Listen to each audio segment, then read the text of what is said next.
You know what nobody wants to say? The Republican Party just ran a loyalty purge in broad daylight, and it worked. Welcome to the Rush Lindell Show. I'm Reagan, he's Rush, and today we are neck deep in the 2026 primary season.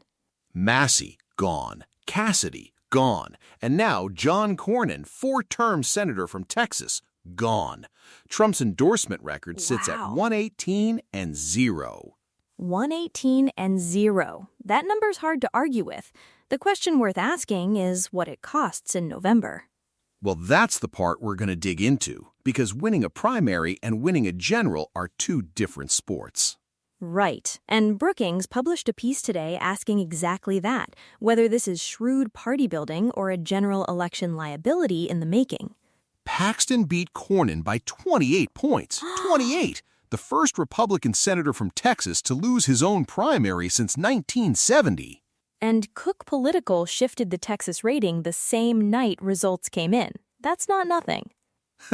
We've also got the part where candidates Trump was actively beating were running pro-Trump ads anyway. That section of the show is going to be something. Yeah, Ad Impact tracked roughly 70% of Republican primary ads pledging Trump loyalty, even the losing ones. And then we close out with the November map. Democrats need 4 Senate seats. The House only needs 3 flips, and forecasters currently like their odds there.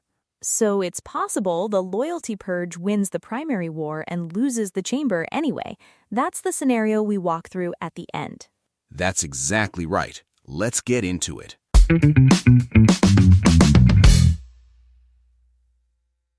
Before we dive in, a quick reminder, we love hearing from you. If you have questions or topics you'd like us to cover, head to the link in the description and submit your question. We read every single one.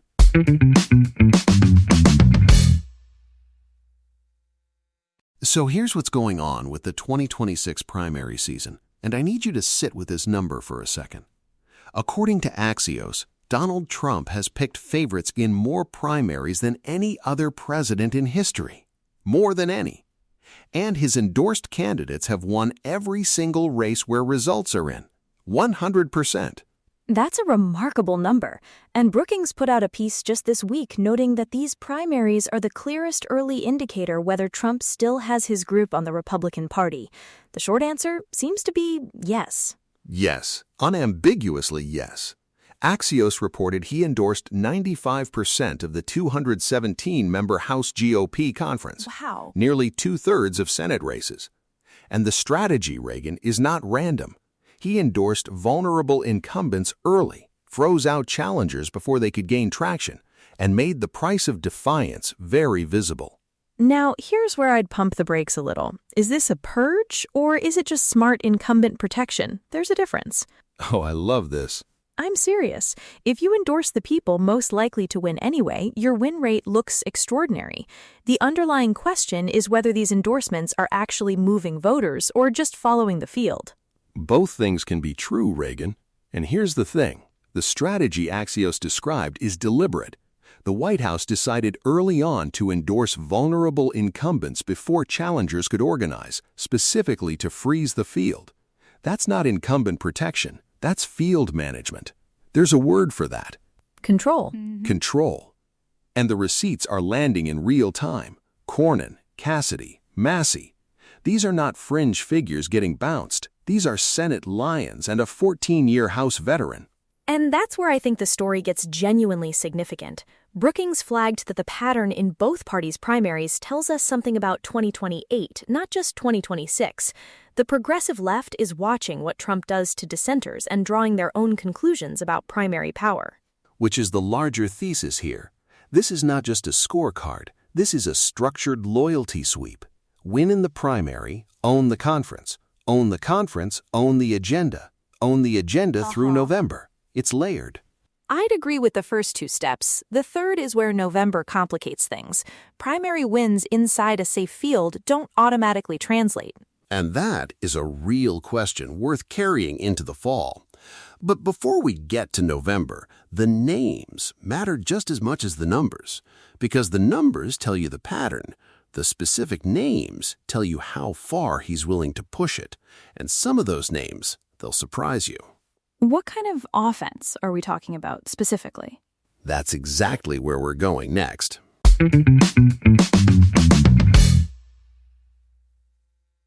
So the names. Let's get into the names, because that's where the thesis either holds or it doesn't. Walk me through them. First up, Thomas Massie. 14 years in Congress, Kentucky's fourth, one of the most principled fiscal conservatives in the House by any honest accounting. May 19, Trump-backed Ed Galrain beats him. Done. And here's the thing about Massie. He didn't vote to impeach, he didn't switch parties. He pushed to release the Epstein files, he opposed the Big Beautiful Bill on deficit grounds, he voted against the Iran war. That's his offense. Fiscal independence and asking inconvenient questions. Capital crimes in 2026. I'll give him this. He went down swinging, said in his concession speech, there is a yearning in this country for someone who will vote for principles over party. Look, I respect Massie. He picked the wrong fights at the wrong time. The party has a direction. He ran in the other one. But that race, $32.6 million in ad spending, most expensive House primary on record. Pete Hegseth literally flew to Kentucky to campaign against a sitting congressman. That detail still gets me. The defense secretary on the ground in a House primary? Now, Cassidy, Louisiana, May 16, one of 7 GOP senators who voted to convict Trump after January 6th. The result? Julia Letlow at 45%, John Fleming at 28%, and Cassidy at 25%. Third in his own primary. That's not a loss, that's an eviction. I was going to say, they didn't beat him, they lapped him. But here's my honest read. Cassidy was always the most predictable casualty on this list. He voted to convict, he publicly opposed Trump in 2024, the Louisiana GOP censured him. You saw this coming 5 years ago. That's fair. Still, he became the first elected incumbent senator to lose renomination since Richard Lugar in 2012. Right, historic. And then we get to Texas. Yeah. And this one, Reagan, this one is different. Undoubtedly, John Cornyn. John Cornyn, Senate Majority Whip, 24 years in the Senate, the guy who basically ran the chamber's institutional machinery, the person Mitch McConnell handed the keys to. According to reporting from Texas Tribune and NBC News, Ken Paxton beat him 64-36 in the May 26th runoff. 64-36. First Republican Texas senator ever to lose a primary. Ever. In the history of the state. And the race cost over $100 million, most expensive Senate primary in history. 24 years of what they used to call establishment credibility gone in a week because a late Trump endorsement of Ken Paxton flipped the math entirely. Now, I do want to flag what this means downstream. Paxton faces Democrat James Tallarico in November. Texas isn't suddenly competitive, but national Democrats now see an opening they didn't have before, a more extreme nominee in a race that cost the party over $100 million in primary money. So you're saying Trump's strength in the primary might be the party's liability in the fall?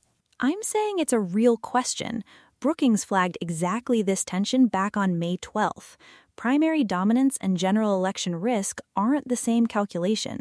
And that tension shows up everywhere in this cycle. You know what's almost funny? Even the candidates Trump was actively trying to defeat were invoking his name in their own ads. Oh, that's a whole thing. Bill Cassidy's ads featured him working with Trump on tax cuts, while Trump was backing his replacement. The scorpion and the frog, except the frog put the scorpion in a campaign ad. It gets more absurd from there, actually.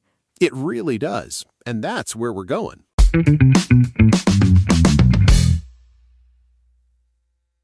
Now flip that on its head for a second, because here's what nobody talks about with the Cassidy story. The ads. The ads. NBC reported it. According to Ad Impact, 70% of TV ads in the Kentucky, Indiana, and Louisiana primaries mention Trump by name. 70%. Including from candidates Trump was actively trying to beat. Including from candidates Trump was actively trying to beat. Cassidy, the guy Trump posted needed to be voted out of office, ran an ad saying he worked with President Trump to pass tax cuts. While Trump was funding ads to end his career. Same week. So I've been thinking, we need an award for this. The most improved MAGA. Cassidy gets the gold. Running pro-Trump ads in a race where Trump is actively cane-having you, that is Olympic-level performance. Look, I get the strategy. If you're down, you don't run away from the base. But there's something almost poetic about it. Poetic? Reagan, it's a hostage video filmed by the hostage. Okay, that's fair. And Cassidy isn't alone. Indiana State Senate Linda Rogers ran ads bragging she worked on extending Trump's big, beautiful bill, while Trump's people were spending millions to take her out. Right, so the performance of loyalty has become its own loyalty test, meaning even the act of pretending isn't enough. You know what nobody wants to say? That's not a coalition anymore. That's a casting call. Here's where I push back slightly. Some of this is rational behavior. These are deep red seats. If you're Cassidy and you voted for impeachment, running away from Trump doesn't save you. At least leaning in gives you a lane. Sure, and it still didn't work. Third place. Finished third. Which means even the performance wasn't enough to overcome the actual vote 5 years ago. Bingo. So the question is, what does that tell you about the general? If winning the primary requires this level of public devotion, what happens when you're on a debate stage in a swing district in November? That's the real tension, and it's exactly where we need to go next, because Texas just shifted from likely Republican to lean Republican, and Paxton heads into November with $7 million. His opponent has 40. Yeah, the sycophant Olympics just ended. Now comes the actual race.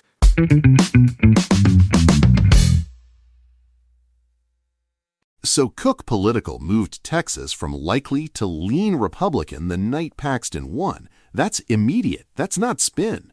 Day one, they didn't wait a week to think about it. And here's the number I keep coming back to. Talarico has raised over $40 million. Paxton has raised $7.6 million. According to NBC News, GOP consultants are now saying party groups may have to spend up to $100 million just to hold Texas. $100 million to hold Texas, a state Republicans have won every Senate race in since 1988. Right, that's the cost. You don't just pay it in Texas either. Every dollar defending that seat is a dollar you're not spending in North Carolina or Georgia. Okay, but hold on. Walk me through what a Cornyn win actually looks like in November. He loses the MAGA base. The base stays home. You might lose anyway in a wave environment. That's a fair point. But there's a difference between a base that's unenthusiastic and a candidate who's already been impeached. Impeached? Acquitted by a Republican-controlled Texas Senate after his own staff accused him of bribery.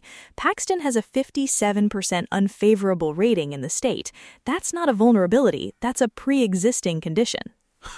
Pre-existing condition. Okay, I'll give you that. Look, a unified MAGA caucus has value. I'm not dismissing that argument, but the Brookings analysis on intra-party tensions makes this point clearly. Primary dominance and November viability are two separate tests. Right now, the GOP is acing one and struggling with the other.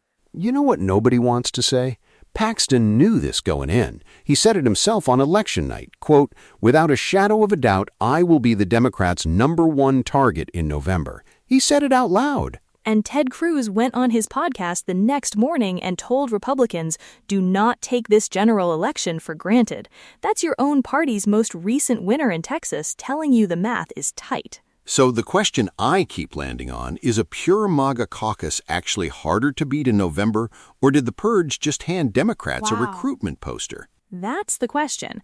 Democrats need 4 net Senate pickups for a majority. Republicans have to hold 22 seats.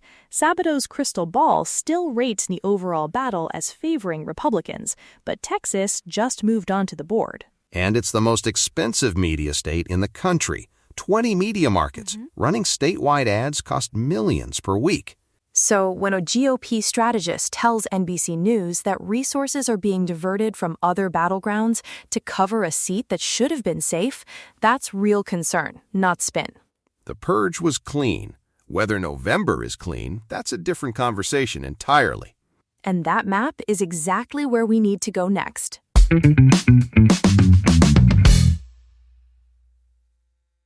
So the map comes down to this. Democrats need 4 net Senate pickups. Their best shots, Maine, North Carolina, Michigan, Georgia.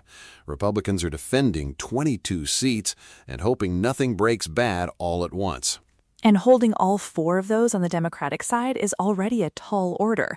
Georgia's Ossoff is running in a state Trump carried. Michigan is an open seat after Peters retired. Neither of those are freebies. Exactly. So Sabato, 270 to win. The whole forecasting world still has the Senate leaning Republican. Texas was supposed to be a safe hold. Now it's a competitive race. That's the canary, Reagan. That's the one you watch. I'll give you that. The Senate math still favors Republicans holding. But here's where I push back on the victory lap. The House only needs 3 seat flips for Democrats to take the majority. 3, and forecasters currently rate Democrats as clear favorites there. Right. The out-party midterm gravity is real. So you can win the primary war, consolidate the conference, run the loyalty test perfectly, and still wake up in January with a Democratic speaker. That's the scenario nobody in Trump world wants to say out loud. Here's the thing nobody wants to say. The Purge might hold the Senate and lose the House in the same night. And then the Brookings question that's been running under this whole episode, primary dominance versus November viability, answers itself the hard way. Which is why next week we need to look at whether the environment is shifting fast enough for that scenario to actually land.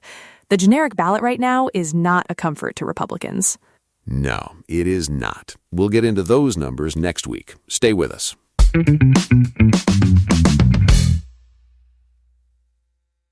All right, that's our show. And look, if this episode didn't make you sit up straight, check your pulse. I mean, we covered a lot of ground today. The loyalty sweep, Massie, Cornyn, it all points to the same thing. 24 years gone. Yeah. 1 week after a Trump endorsement, Paxton wins by 28 points. That is not a close call. That is a statement. And the statement has an asterisk.